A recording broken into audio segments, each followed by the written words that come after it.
Meet the World War II experts who work on the battlefield. This is the Bunker Boys Show with your host, Tony Cisneros.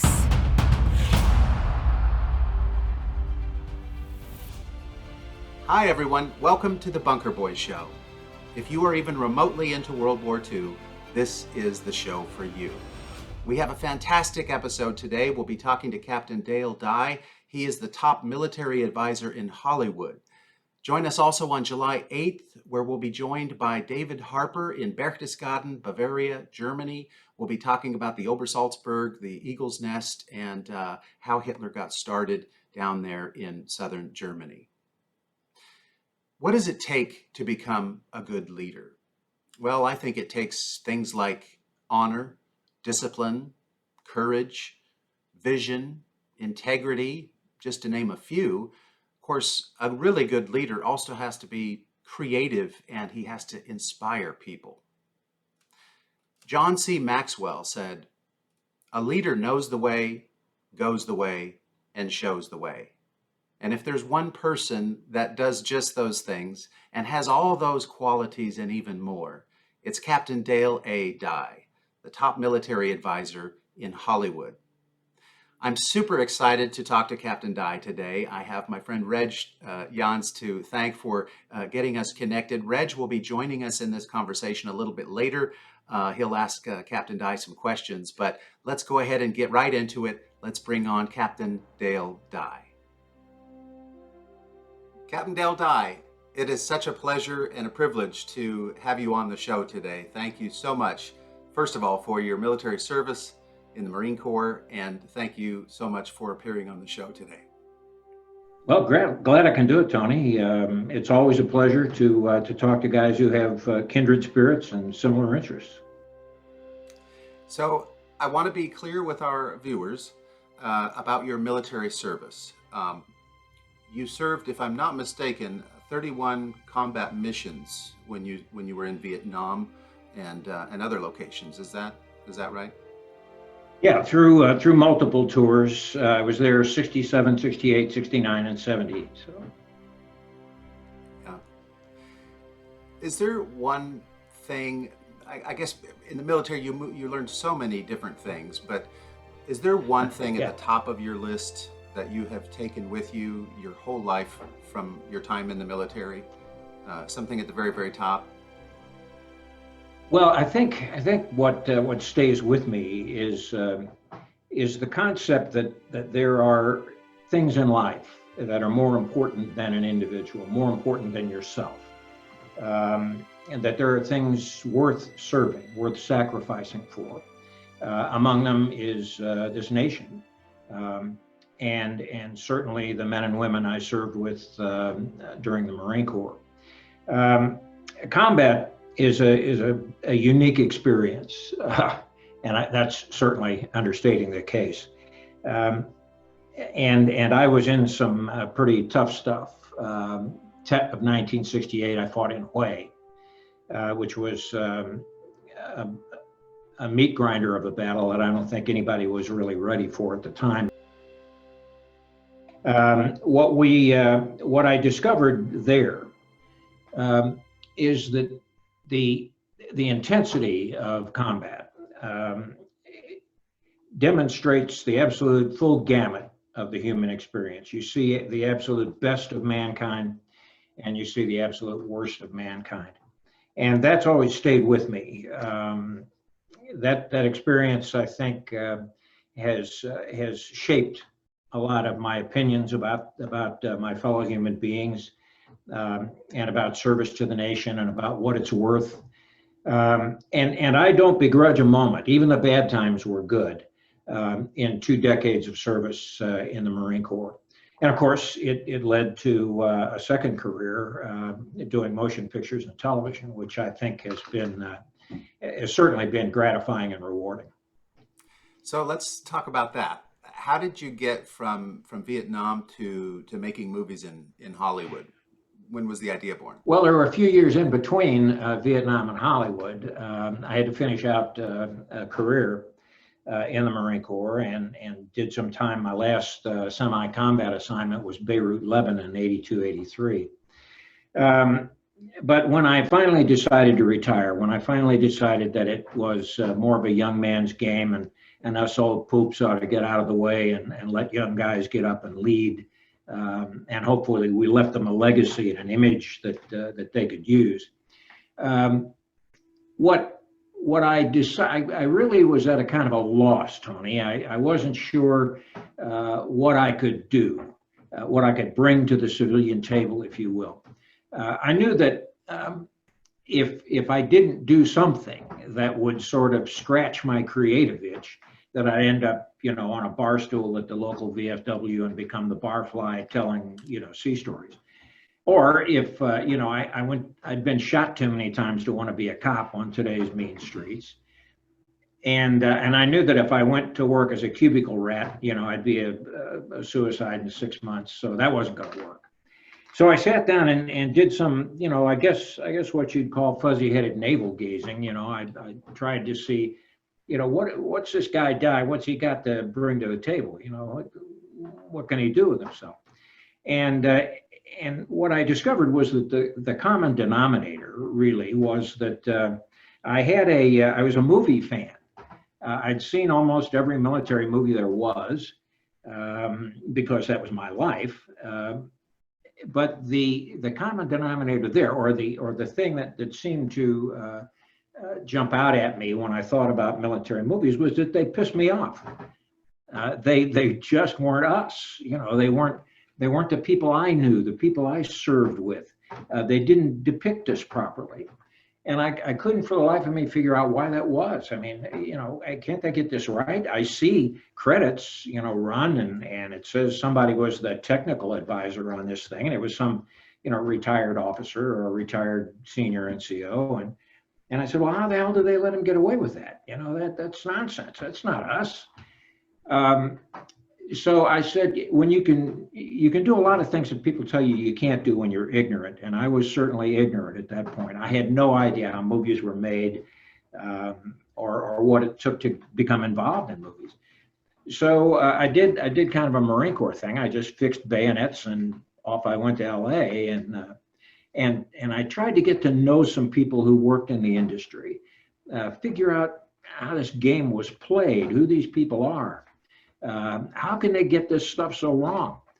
And I was able to meet some people, but I really couldn't advance my ideas. And I had a simple agenda, Tony, and that agenda remains valid to this day.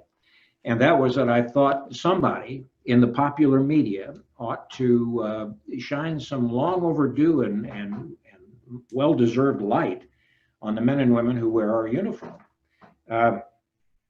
But I couldn't seem to crack that nut in Hollywood. I couldn't seem to get people to listen to what I had in mind. And what I had in mind was very simple.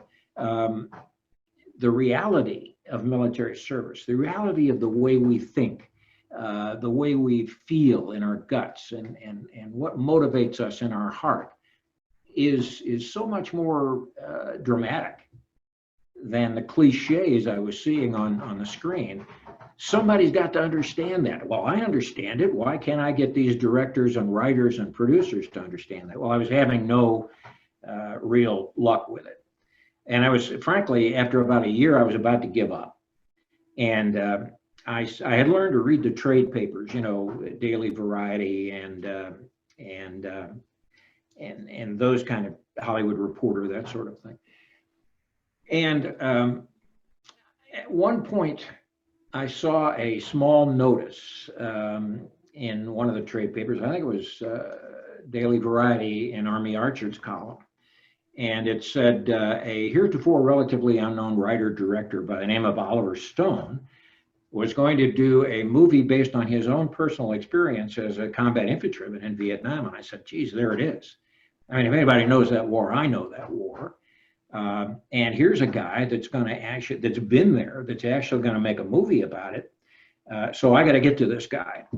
Well, easier said than done, obviously. And I would tell you how I actually did it, except that I'm not sure the statute of limitations has run out. And so let's just say that I finally got a hold of Oliver Stone.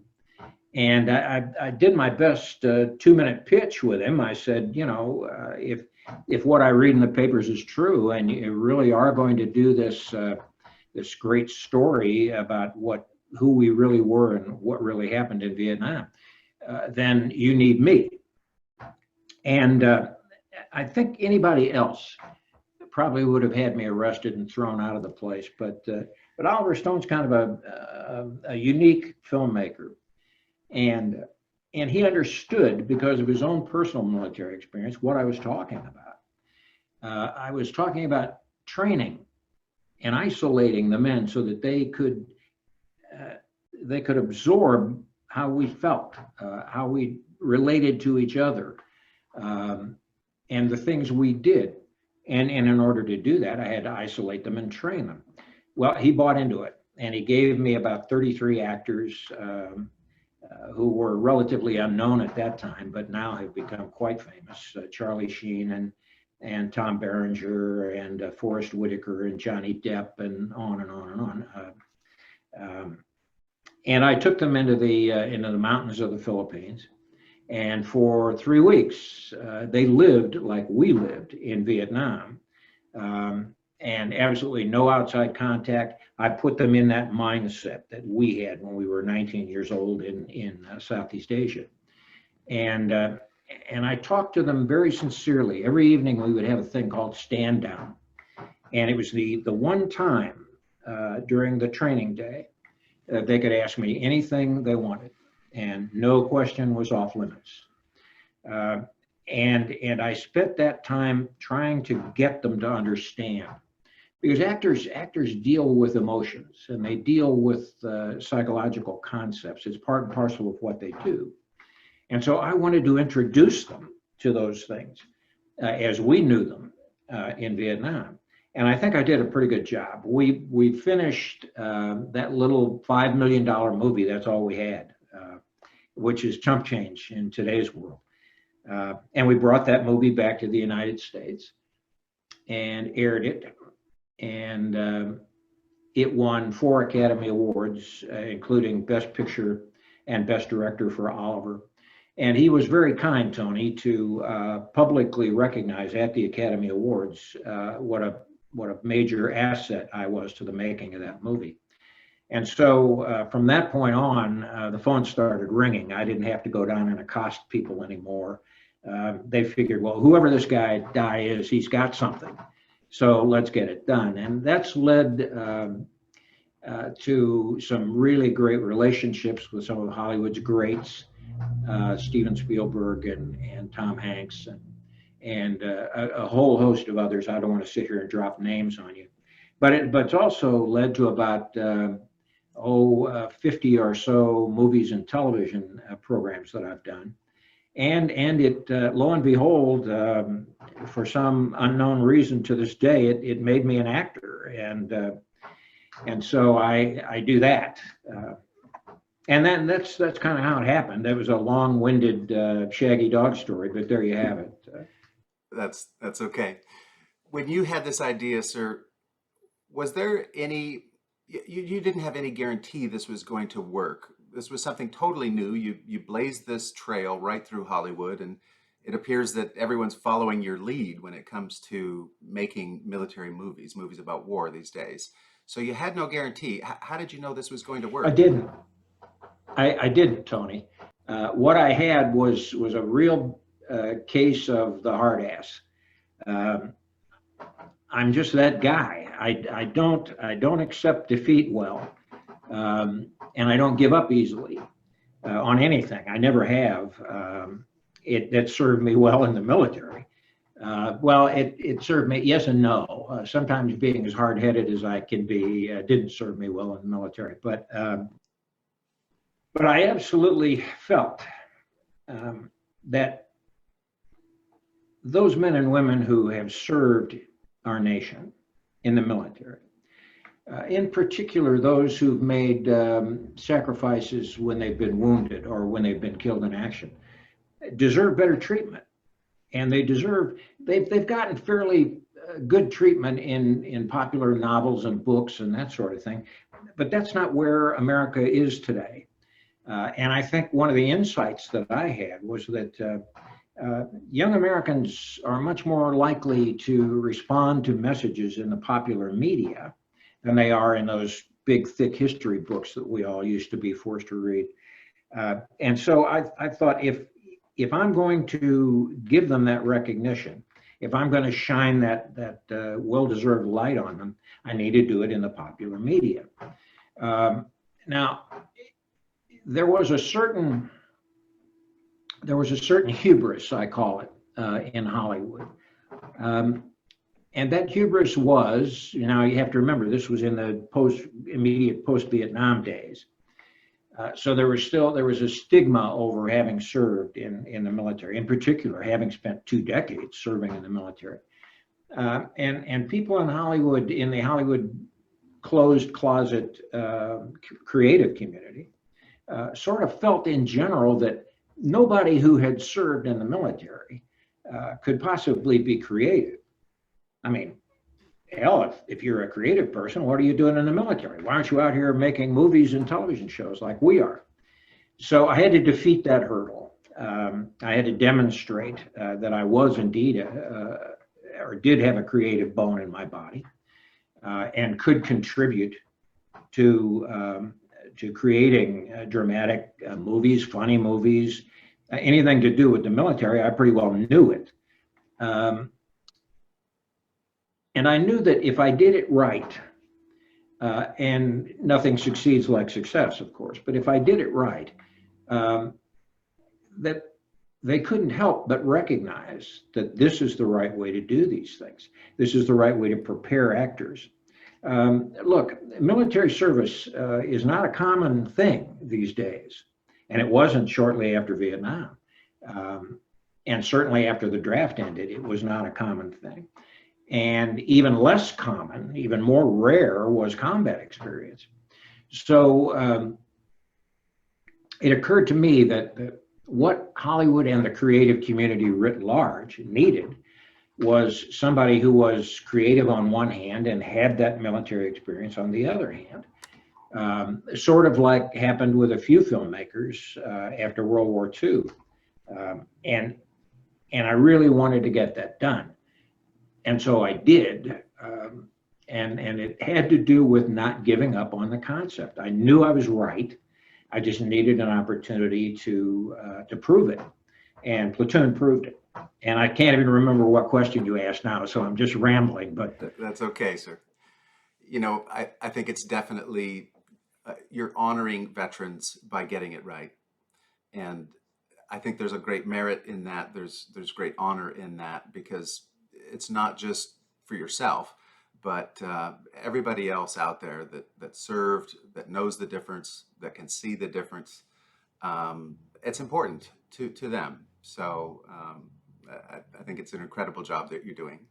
I wanted to ask you also, what would you like your legacy to be? What would you like to be remembered for? Captain Dale died. What would you like to leave behind?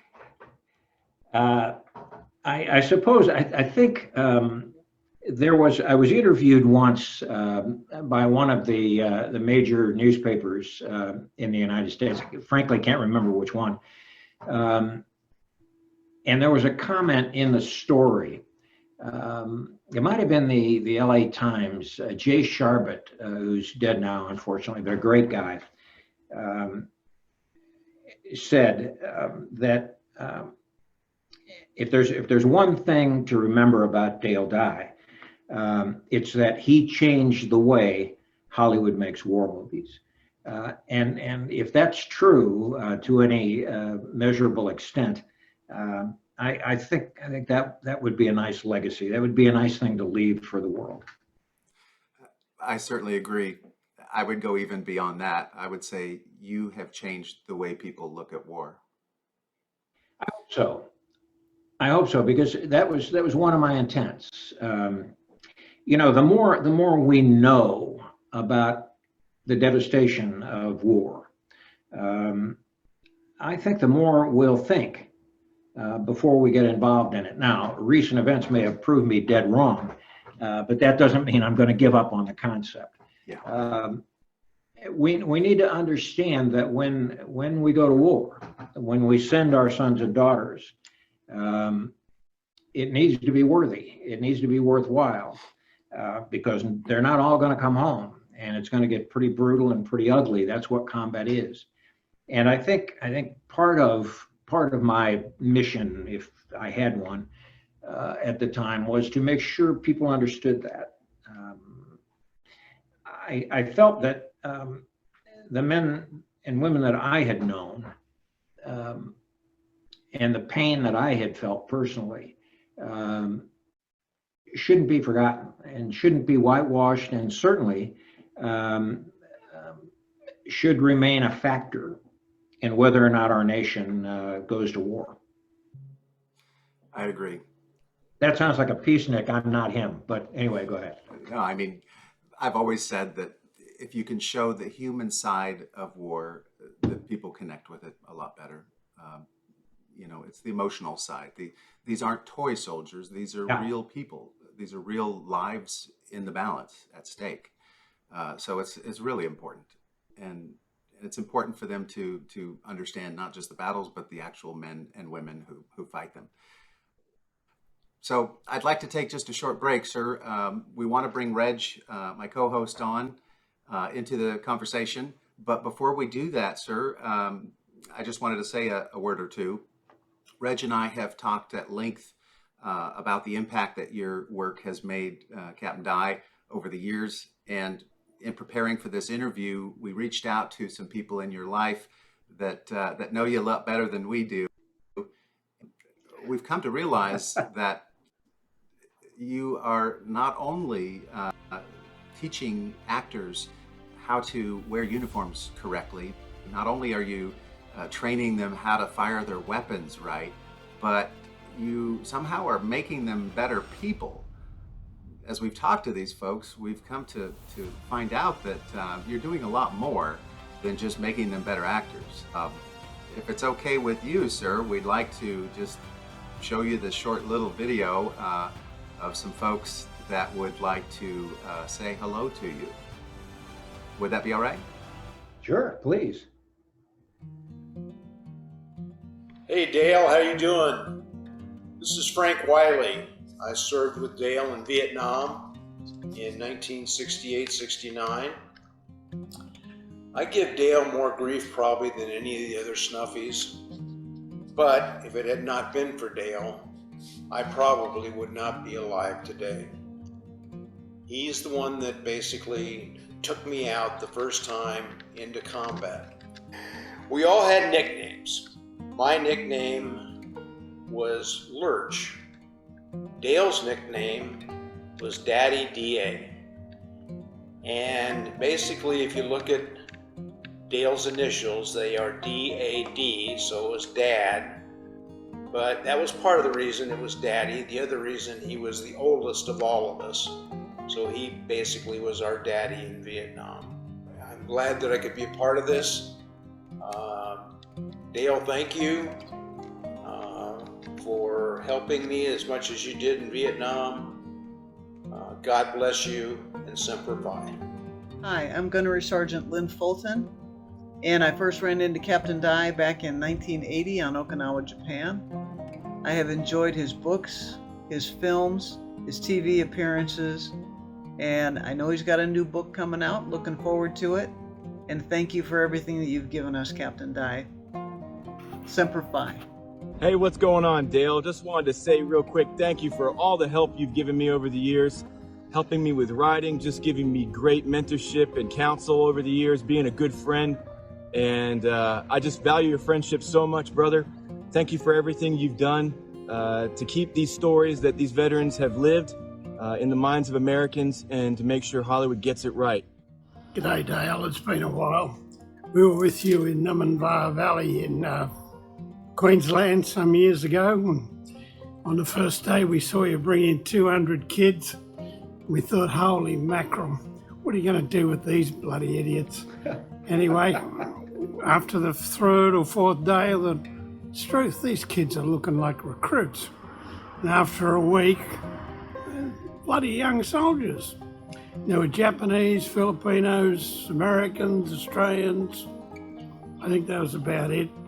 And by the end of the boot camp, mate, I can see why you're proud of the job you do. They fit the mold perfectly. For me, the legacy of Captain Di is on two levels. As a fan, I love the way he's changed the way I view films, the way that certain films are made now because of the authenticity, the realism. You know, he helped create that. I'm a huge fan of that, and as a person who's worked with him and been led by him, being in the boot camps and being in the productions, he's inspired me so much. He's changed my ability to be a leader around people, the difference he's made in my life as a human being, how he's inspired me and given me the courage, the challenges to face things, not only on film, but in my own life. You know, I'm a better performer, better actor, better dad, and a lot of that has come down to the skills or the time spent with the skipper. So thank you, Skipper, for all you've done. For me personally, I'm very thankful. Much love and respect to you always, and so very grateful. This is Levy Isaacs. I had the good fortune to work with Dale early on an ABC 2020 episode about the making of Platoon. Later, we worked on a couple of movies together, including No Better Place to Die in France, in Normandy. And thank you, Dale. Thank you for your professionalism and your friendship. I'm Linda Danay. I've had the great privilege of working with Dale on a couple of themed entertainment attractions, Terminator 2 3D and Star Trek The Experience. Here we are at the LA Police Academy, where we held our T2 boot camp, and here is Dale on the bridge of the USS Enterprise addressing Starfleet. Skipper, there were things you taught me that I never thought I would use in my day-to-day life, but learning how to curse like a Marine has really come in handy over the years, so thanks for that. And even though you made me do push-ups on gravel, I still love you. Thanks for all the great memories. Hey, Captain Di, it's Mike McLaughlin, Mac from Boston, Mass, checking in. Many years after our time together in the Numinbah Valley in Australia for the Great Raid, I want to say thank you now and always for the privilege and the pleasure of working with you. And I feel greatly honored to have seen yourself and so many fine people in Warriors Inc. not only create but enforce the philosophy of making everything genuine, of ensuring that military motion pictures are accurate to the last detail. There is really no other excuse these days. You wrote the book. I salute you for it, and thank you again. I came back from Australia not only thinner, but I came back a better man. And one thing I learned absolutely was nothing is impossible. And it changed my life for the better, made me a better man and a better father. And I could not have done it without having met you. Hello, Captain Di. Bradley J. Hartzell here. Just like to let you know how great it was to work with you on the Great Raid in the Pacific. Your leadership, your energy, your spirit, your camaraderie, your friendship made those experiences memories I'll never forget. I wish you continued health, happiness, and prosperity always. Semper Fi, Skipper. Hey, Captain Dice, Robert Garcia. Just want to say thank you for all your contributions to the film and entertainment industry and for your time in the Marine Corps above all. Any of the projects that you've done have not gone unrecognized, not only just by the crews, but by a vast number of audiences across the world. And your impact as far as what the work they've done has a long reach. And just want to say thank you. And you always have a friend in me. Semper Fi, brother. Hi, my name's Yuki. I work with Captain Dale Di on The Great Raid, The Pacific, and Emperor. And all three of those productions have a special place in my heart. And I want to thank the skipper for the friendship and the support throughout those three. And was such a wonderful experience and great memories. So thank you very much, Captain Dale Dye, and God bless. Hey Skipper, it's great to have this opportunity to speak to you today.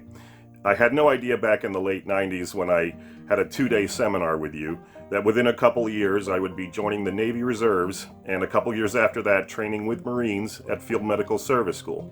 All of it comes back to the incredible motivational power of Dale A. Dye and his ability to get us to push back past what we thought our limitations were and get to places we never thought we could be. So thank you so much for your inspirational service to our military and country, and thank you for your continued service in Hollywood, trying to get things on track, and I look forward to our next adventure together. Cheers, sir. We're going to give you a little break here, Dale. I'm a little overwhelmed, but sure, fine. I just want to bring Reg in, and yeah, we'll by the way, we'll Tony, as far as I'm concerned, thank you so much for doing that. I suspect my wife Julia had a hand in that, but she was our partner in crime. Yes. But that's to me, that's the Oscar, that's the Academy Award right there. Thank you so much for doing it. You are very welcome, sir. Very, very welcome, sir. We'll give you a little chance to take it all in, and let's bring Reg into the conversation here in just a minute. Let's do some stories and stuff. We'll be right back with Reg Jans and Captain Dale Dye.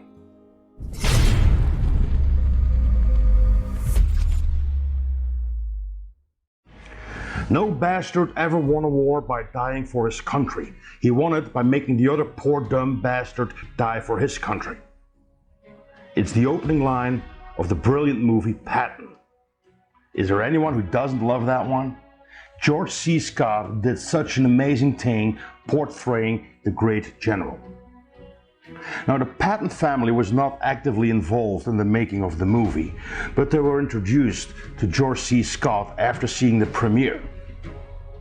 They were all together in a room, and he asked Scott if he wanted a drink. So he said, yeah, I would like a Bloody Mary, please.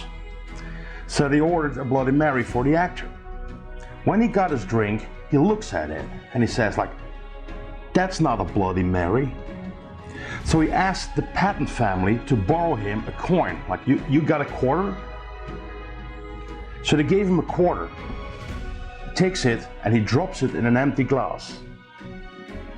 He takes the bottle of tomato juice and starts filling it up until the coin is slightly covered with juice.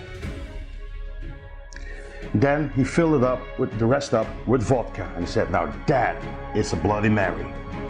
Cheers.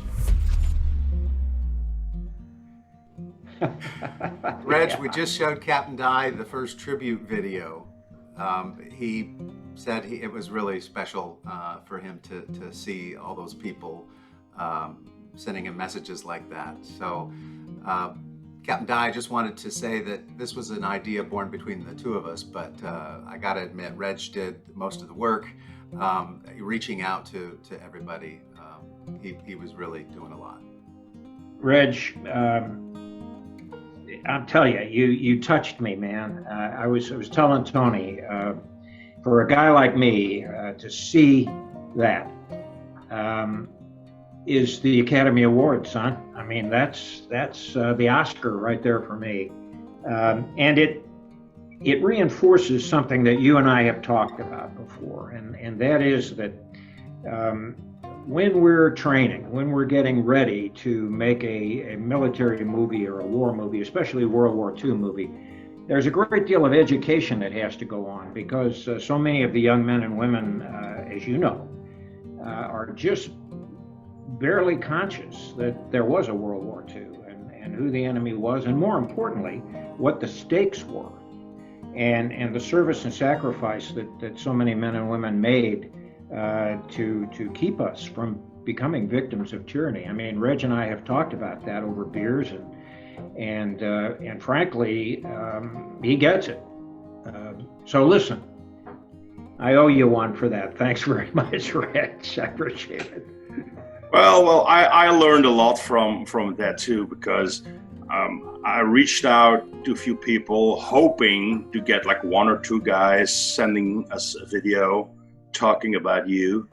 but the response was overwhelming. You know, as you could see, they all contributed, wanted to say a few words. And what I learned is that especially that you have touched so many, but not just professionally, also personally.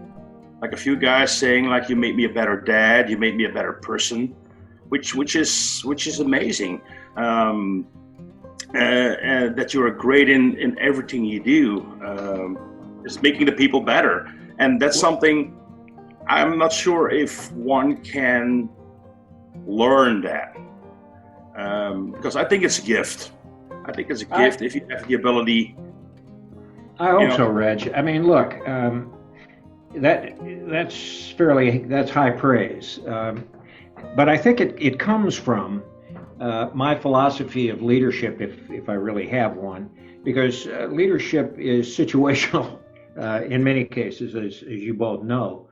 But I have always believed that a leader has to be credible, and in the eyes of the people he leads. And so what an old NCO told me once has never left my mind, and I think it relates to what you're talking about, Reg. And that is, you've got to love them to lead them.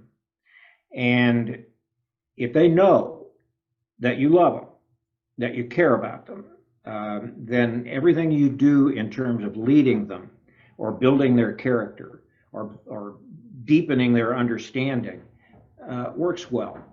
And the key to that mystery, if you will, is that most young men and women, and particularly modern young men and women, our sons and daughters, have a very highly tuned bullshit filter.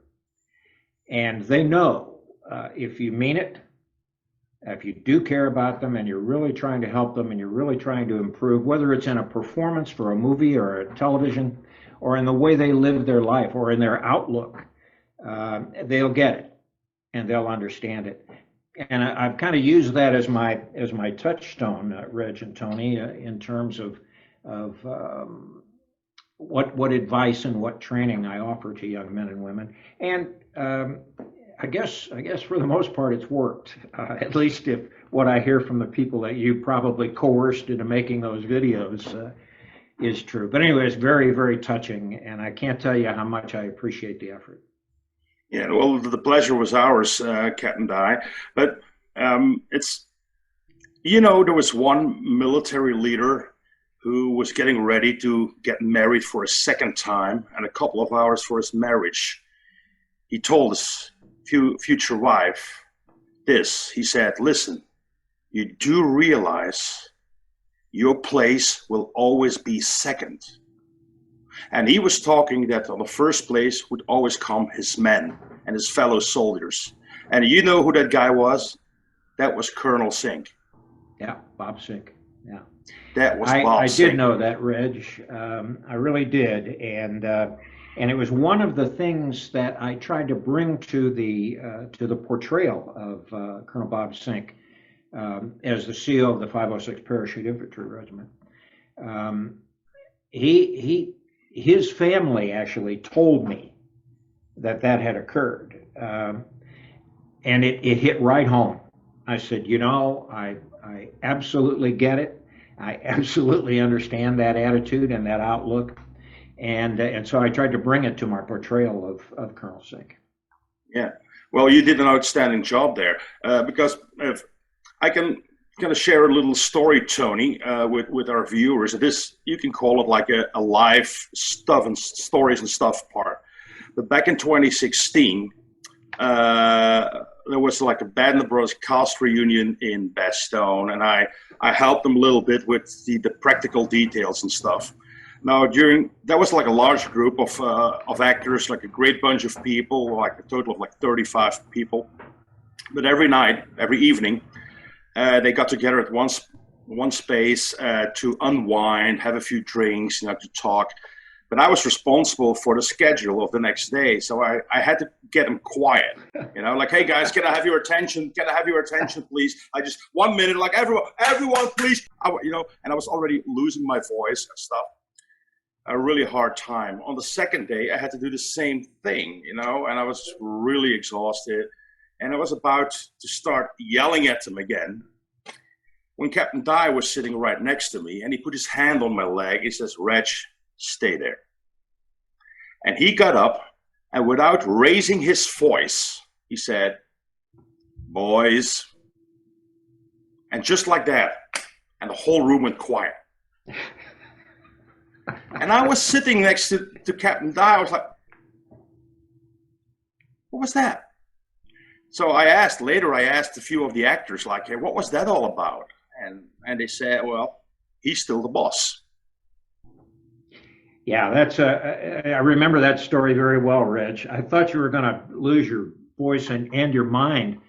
It was like, Reg, it was like trying to herd cats with all of us over there, and we were having a great time, and we were full of Belgian beer, and it was really, I mean, we had so many stories to tell, and voices were just yada yada yada yada all the time. And Reg, the poor guy, he was the cat herder. He had to get us all into where we needed to be, and I remember saying, Reg, just relax. I'll do this. And I got up and said, gents, and yeah, that was amazing. It was going to happen. I knew it was going to happen. Well, it would have been a strange view if nothing would happen, Yeah. But it's amazing. After that was like 17 years after filming, and these guys were still like following your lead anywhere you go. Everywhere you lead them, they will just like follow you, and that's amazing. And that's kind of a unique thing. Well, it may be unique, but more importantly to me, it's extraordinarily gratifying. I still get phone calls and I still get emails from the cast and the crew of Band of Brothers and the Pacific, for that matter, and it's personal things. It's not they'll be having a little problem with something in their lives, or they're trying to make a decision. And for some reason it's let's call Uncle Captain and see what he thinks about the thing. And that's, it's now what, 20 something years after. So there, that togetherness and that experience meant as much to us, those of us who made it, I think, as to those of us who to this day continue to consume it regularly. And that's extremely gratifying, guys. Once in your life, or maybe twice if you get real lucky, you do something that forms a legacy, something that just lives on long after it's over. And Band of Brothers is one of those things. Yeah, and it has inspired so many people, because I remember being on a battle tour years ago with a bunch of people who really believed that without Easy Company, we all be talking German now. But it's these. I ran into these people again not that long ago, and they're now raising funds to build a monument for the 1st Infantry Division somewhere. But when you ask them like where it all started, they'd say, I watched Band of Brothers, and isn't that what it's all about? I think it is. Yeah, it is, Reg, and that goes right along, Tony. Remember, I was talking about that agenda that I have to shine that long overdue and much well-deserved light on the men and women who fought that war and who won a victory against tyranny and guaranteed us worldwide a modicum of freedom of our own choice. Yeah. And that's crucial. That's huge. That's big.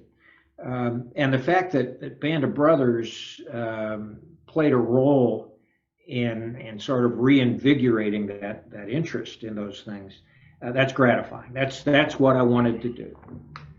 What amazes me, I mean, Reg will tell you this.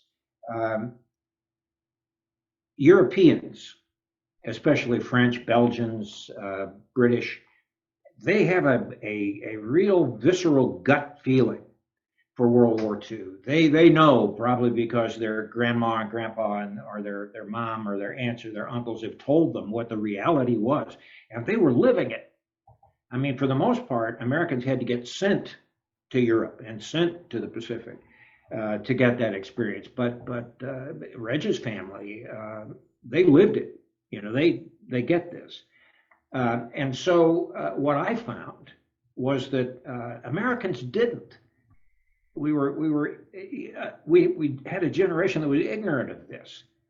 And I guess, I don't know whether I was just knee jerking or what. And I said, well, wait a minute. You know, if Europeans can understand this, then by God, we ought to have a generation of Americans that understand it. And that's why I applaud the things that you guys do. Those battlefield tours are just amazingly insightful. And they're personal. Because of your skills, Tony and Reg, it's not just a lecture. You're not just walking, you know, with the little sign that says blue group over here. You know, you don't do it that way. Or only orange and white. That's right, the Dutch. But you conduct them on a personal level that is more like when you're spending time with a good teacher, who's not lecturing you, but who cares about the subject, and more importantly, who cares about your grasp of the subject, your understanding of the subject. And that's why I try to go every time one of you says, you know, can you come over here? I'll try to do it, because that's the fun of it. You're teaching, you're not lecturing, and you see the light go on in their eyes many times. You know, they say, oh, is that what that episode of Band of Brothers is about? Is this what the Ardennes looks like? Could the tanks come through here? You know, and you guys have that answer. And it's not a canned answer. You know, you'll point to it and walk them over the ground. And listen, that's masterful teaching. That's the way to do it. I really, really admire what you do. Well, thank you. Well, it's an honor for us to actually show them around to the actual spots where the events occurred. But it's also because they have this image, because they watch the series, they see, okay, we go to the Ardennes, and they're white because there's a lot of snow. Well, there isn't any in August, you know. Yeah. But I mean, where's the snow? Where's the snow? So, but it's also because of the production of how well it was made. You know, it was I think. Different things. It was amazing. The casting was amazing. The special effects were brilliant. The script was brilliant. It was like everything was like the perfect puzzle. And also your contribution was massive. You took the guys out on boot camp for 11 days. You know, giving a military drill. It's like that colleague of you said in the video where we saw you bring in a bunch of boys. You turn them to men, and after a week you turn them into like a group of soldiers. At the time, so you did an awesome job. Well, in fact, that reminds me, Captain Dye, about a story you once told me. Because when you were doing the boot camp, you had a special visitor watching you, didn't you? Yeah, and I didn't know it. In fact, I had no idea that Dick Winters, the real Dick Winters, the character that Damian Lewis played, had been observing while we were training at Longmoor. I don't know how long he was there. I can't find out the exact details of it. I don't think it was more than an hour or two, but he got to watch how we were training, what we were doing, and I didn't know that. Didn't know it until much later when somebody told me that he'd been there. And what I do remember was that when we finished, and by the way, how long all this lasted depends on who you ask. It was actually 18 days because I trained a unit of Germans before I began with the Americans. But that's neither here nor there. When we finished, and I came back from Longmoor, which was where we were, Longmoor to Hatfield, which is where the production office was and where we were getting ready to begin shooting, actual filming of Band of Brothers. One of the producers came up to me and he handed me a book. And it was Stephen Ambrose's Band of Brothers, the source material for the series. And I opened it, and on the front page was an inscription from Dick Winters. And it said, saw what you did, Colonel Sink would be proud. Hang tough, Dick Winters. And I will treasure that for the rest of my life. So I knew right there we were embarked on something that was half-ass right anyway. And that motivated me more than anything, I think, to absolutely get it right, in honor of those men. I sometimes point out to the people about the liberation of the concentration camp, because that was also like a tricky thing to shoot, because you tricked the actors, didn't you? Well, not you, but the team did. Yeah, we kept them from knowing what they were going to see. I was charged with keeping them away from that whole set, that whole concentration camp set. I had seen it, and I knew what they were going to see. But I thought, how really interesting, how smart to let them react to it for the first time, and get genuine reactions from these people who were mentally there. They were mentally easy company, these young actors were. They had divorced the business of being an actor, and they were now easy company soldiers. And so we went to, the casting people went to great lengths to get people who looked the part of concentration camp inmates. And it smelled bad, and it was a kind of a horrible set. And when we brought them up that day, there was no rehearsal. The cameras were rolling when we got there, so that they could see the reaction of these things. And I was right with them to make sure that everybody paid attention to what was happening there. And I think in particular with guys like Ross McCall, who played Liebgott, and a few of the others, we got some genuine reactions. They were genuinely shocked at what they were seeing, and it was very easy because of the lectures and the tours and the training that we'd given them. It was very easy for them to make that connection. Oh my God, I'm looking at the liberation of a German concentration camp, and I think some of especially in the close-ups, where the camera zoomed right in and got the look in their eyes. I think that was marvelous. Brilliant idea on the part of the director. Yeah, absolutely. So it's just the whole production was fantastic, and I think that's one of the main reasons why it's still so popular, because you have to admit it's a classic, right?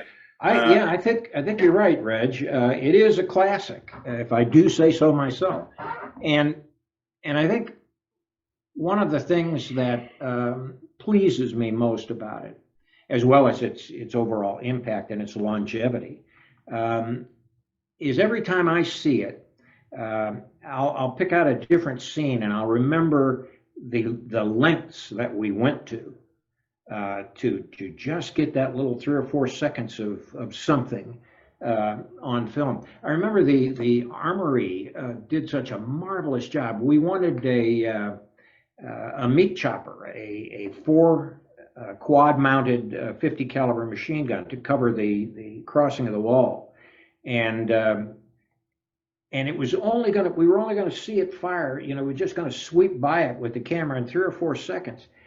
But they worked; those armorers worked to get that thing to fire for, I guess, 4 or 5 months, trying to find parts and manufacture them and so on and so forth. But it was to them and to us worth it, because that was such an iconic weapon that late in the war that the Americans were using. It was originally designed as an anti-aircraft weapon, and just to get that 3 or 4 seconds of film in that sequence, in that episode, was worth it. And it's demonstrative of the lengths and the extent to which all departments would go. Wardrobe and makeup and hair and the armory in particular were marvelous. And the camera crews and the set designers, I mean, they were intense to get this right. So it was that kind of team effort, and all of us will admit to this day, those of us who are still alive, that it paid off. It paid great dividends. Yeah, because when I watched it the first time 20 years ago, and I watch it again now, there's some scenes that give me the goosebumps. Yeah. You know, it was great back then. It was great, still great today, and it will still be great in 20 years. So. Well, I hope so. I think you're right, and I hope it will, because it deserves that kind of attention, and it deserves that kind of longevity.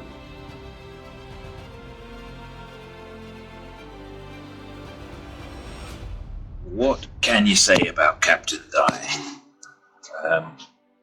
He's unforgettable. He is a force of nature. He's a good man. He's a kind man. He's a hard man. He cares. He makes a plan. He executes it. He's spontaneous. He's funny as fuck. He's a friend. And someone after 20 years, I'm overjoyed that he's still in my life. I'm overjoyed, Dale, that you are in my life. And I hope to see you when all of this shit is done and dusted. Captain Dale Dye, I want to say thank you for all the support, the guidance, the love, the encouragement to help us all get through one of the most important and meaningful, profound, creative efforts of our lives. I look forward to more years to come and more good times. Thank you. Just wanted to say what an absolute inspiration you were and are, having worked with you twice now on two massive projects. 20 years ago, I was a young man, a boy, and you inspired me. You gave me courage and faith and gave me opportunity, and an opportunity that has stayed with me to today and has paved the path for me right to today. As an actor, as a man, and I just wanted to say thank you for the opportunities you've given me. Love to work with you again, and thank you. You'll always be my skipper. Well, well, well. Captain Dye. Dale. I hope you don't mind me calling you that. It still feels odd. I just wanted to let you know that I heard from the people who make Oscars, and they've had to send away for the materials. I think they were looking somewhere around Hades. They need to cool it down in the river Styx before they forge it. I'm glad we got to hang out, by the way, since the show, because you're a dude, and pretty sure we all love you. Hey Cap, just a short one from Rick. Just sending you my best. I can't quite get my head around the fact that I'm probably approaching the age you were when we did Band of Brothers, and that pains me because I've achieved so little by comparison with your great self. Keep well, buddy. Always good to see you, catch up with you whenever I can. Keep well. Hey Cap, Nick Aaron here. Just want to say I love you. Thanks for hanging out with us all these years. It's been a pleasure. Lots of love. Big love. Hey Captain, I hope you're well in these strange and uncompromising times, and I hope you and Julia are staying safe. Hang tough. Hey Skipper, just remembering some of those times in Normandy. Truly some of the best times of my life. Really miss those times. Anyway, I hope you're well and safe, and I really hope to see you again soon. Cheers. Hey folks, it's Russ McCoy. I play Joe Liebgott in Banner Brothers. I, as well as some of the other fellas, were asked to come up with some stories or funny situations with the very special guests that you have on tonight, Captain Dye. Without Captain's input, his pride, his passion, his aggressive stance on making things the best that they could possibly be. Without all of that knowledge, that wealth of information, and wealth of heart, because he does have a heart of gold, this man, the show wouldn't have become what it became. And I think everyone's fully aware of that, everyone involved in the show. Captain became not just a friend, a dear friend, almost like a father figure when we were shooting the show, absolutely. And I think he would be the first to tell you, he looks at all of us like his boys, like his sons. Captain, I'm sorry we can't all be together this year. It's been a strange time, but I do believe, one, that will prevail. The sun will rise, and hopefully everyone's lives are going to be better for it in the long run. I send you my best. Say hi to the good lady, to Julia. Say big love to the family, and hopefully we'll all be together barbecuing soon and have a cold one. Cap, we love you. Heat!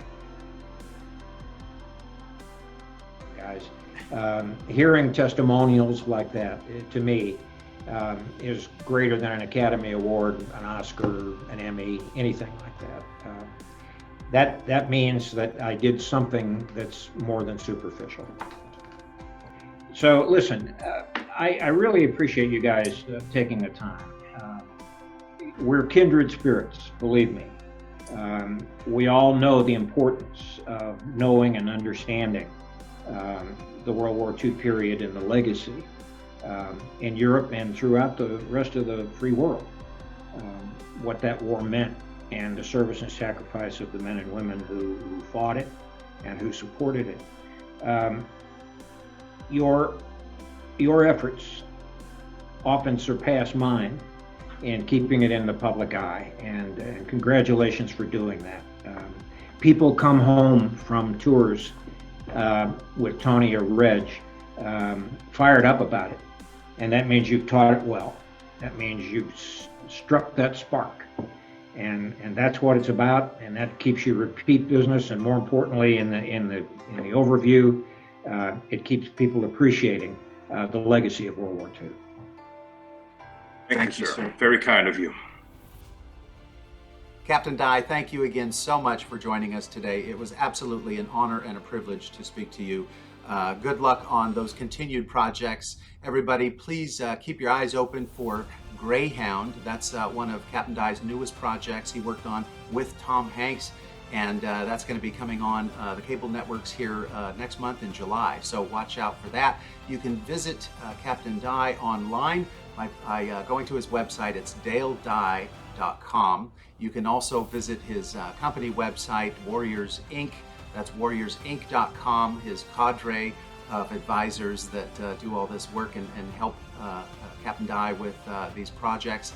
And finally, warriorspublishing.com is the website for Captain Dye's publishing company. He's got lots and lots of books on there published by veterans. So that's it. That's our show for today. We certainly hope you enjoyed watching. And before we go, we just want to mention that it was just last week that Vera Lynn passed away. She was such an inspiration during World War II. Her music touched the lives of so many people across the world, not just in England. So lo and behold, Nashville Exile, the great band that we love so much, sent us a film reel that we're going to show you as we roll our credits for the episode. So thank you so much to Captain Dale Dye. Thank you also, special thanks to Julia Dye for your help in putting this episode together. My thanks to Nashville Exile and their guest for this tribute to Vera Lynn. Miss Holiday Swing is joining them. So thanks again for watching. We'll see you next time. America, you're beautiful. I salute you.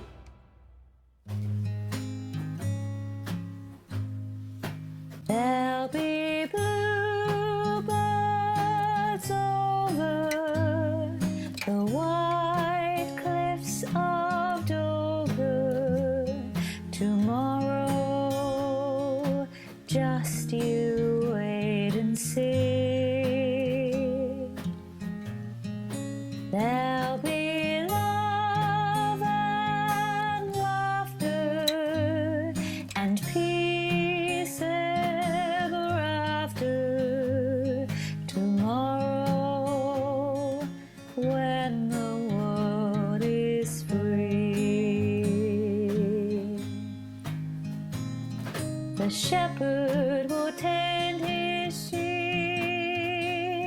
The valley will bloom again, and Jimmy will go to sleep in his own little room again. There'll be bluebirds over the white cliffs of Dover tomorrow. Just you wait and see.